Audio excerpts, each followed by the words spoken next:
In this video, we're going to make a sign made out of butternut using my CNC machine so we can personalize it. So let's get started.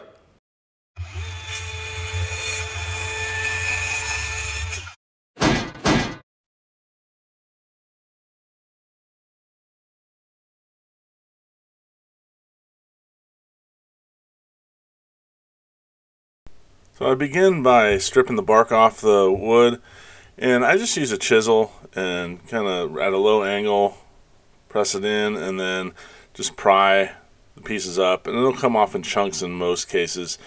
Try to get most of it off this way. I like doing that because it doesn't really gouge the original actual wood. I want to try to avoid as much machining and tool evidence as I can to keep the original wood structure there. So I'll pop off all the big chunks and then we'll address the rest of it here in a moment. Once I got most of the large pieces of bark off, went to the surface planer and planed it down to a 3/4 inch thickness.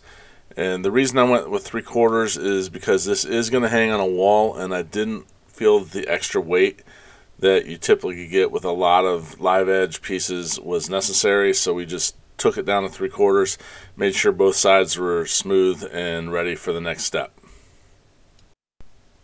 Next, I get a rotary tool out, and I have just like a little sanding wheel on this, and I just address the edges a little bit. So when you strip the bark, it leaves like a paper thin brown residue usually. As you can see in the video, it's stripping it off right now.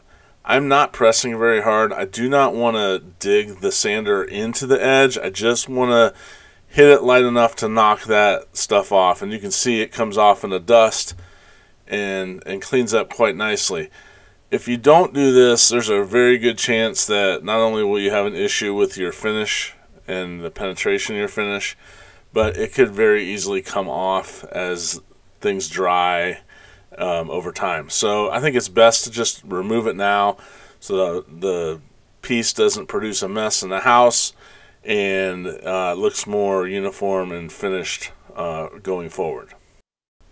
Now we're ready to cut out the words that are going to be in the sign. Now when setting this machine up, there is a bit of a challenge because you want to make sure that your letters set right on the board. And with a live edge, it can be a little bit tricky. You can't just put it up against the fence and know that it's going to stay true and in a straight line and not be set high on one end and low on another and cause a weird angle. So what I do is I spend a good amount of time actually figuring out exactly how the board will hang and figure out a nice straight baseline to base all my lettering off of. Once I have that established, I will actually take the router bit, and without it being on, I'll start at the front and I'll just move it in one direction, either the x-axis or the y-axis. Just manually move it and make sure that the tip of that bit stays on that line the entire way from the one end of the machine to the other. Once it does that, I know that the board is set up right to where I'm going to get the letters to look the way I want them to look. The next thing you got to do when you're designing this is you have to make sure when you're cutting letters out that the bit is wide enough to handle the letter. So if you have a bit that is only a 1/2 inch wide at the maximum width, and your letters are big letters, and maybe they're, you know, when you cut out the let's say an L, the first part of a capital L going from top to bottom, if that width is greater than the 1/2 inch, you may have an issue with how it's going to look. So you really got to be careful, make sure that your letters fit the bit size you have, and if you don't, you're going to have some kind of goofy looking letters. So this is going to cut it out, and then we're going to get ready to create some contrast. There are several ways you can create contrast in your CNC cutouts.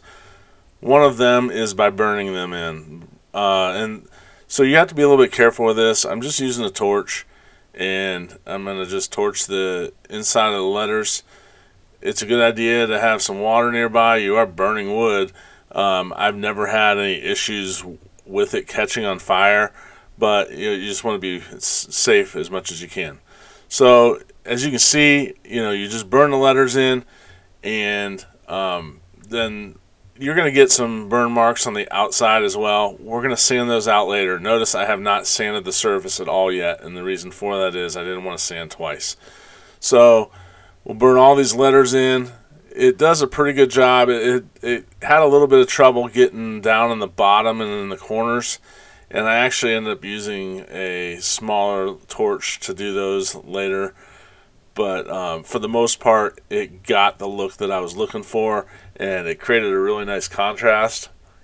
If you don't want to burn stuff in like this, you can put a mask over top of your board when you cut, and then spray paint the letters in, and then tear the mask off after the spray painting's done. Another thing you could do is you could fill it with a colored epoxy. So there's a few other options. My customer wanted it burn in, so that's what we did. So next I sanded it, but prior to sanding I did make one light pass through the surface planer just to get some of the burn off and just to reduce the amount of time I was going to have to sand. It took most of it off, which was really nice, but I still had to sand everything because I hadn't sanded this piece at all, and so we needed to get the planer marks out and just get it looking really nice and smooth. So I started with 80 grit, worked my way up until I got to 180 grit, and then I stopped. I did have a few issues with the A's in the word garage. The center of the A was burnt pretty crispy, and I had to sand a good bit there. And like the N and the last name up there, Layman, that also had some burn marks right in the points of the N. So it took a little bit extra sanding in those areas, but in the end, I got it looking exactly how we wanted it to, and we were able to move on from there. Next, I took an air hose and I blew all the dust off, made sure I got as much out of there as I possibly could, because I didn't want that to affect the finish. And then we just took a stain, and it was an Old Masters wiping stain. I believe the color is Early American. And we wiped that on and just made sure we got a nice even coat. I did find, and I haven't used this very much, this kind of stain, but I did find that you kind of had to go back over it some just to make sure that you got a uniform color. Sometimes as the rag would get a little bit dry, it would be very noticeable and leave a lot lighter spot. So I made sure I covered everything real well, and then wiped it down after it penetrated for a little bit, just in case there was some excess on the board. Now when you wipe it down like that, you usually want to take a clean cloth and wipe it, so it just like will absorb and clean up anything that hasn't soaked in yet, instead of just spreading it around. So we do that, and then we're ready for a clear coat. Now for the clear coat, I used a spar urethane. It is an exterior rated urethane finish, and it holds up very well to the weather.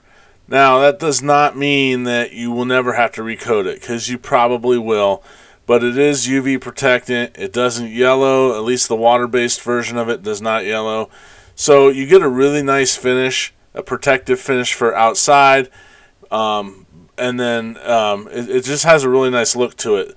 This is a matte finish, or a satin, so it's not very shiny, which is what I wanted.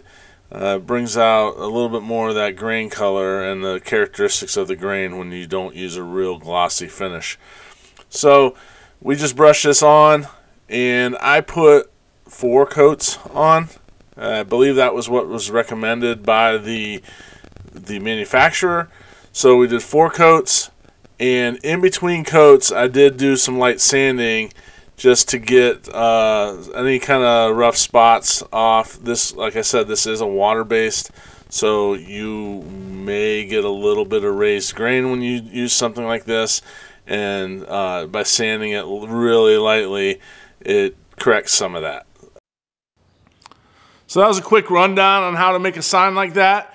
For more details on the design part of it, check out my other videos on CNC work. And for other woodworking videos in general, check out some of my other videos as well. I will have some links to some relevant ones here on the next screen. Thanks again for watching, and we'll see you next time.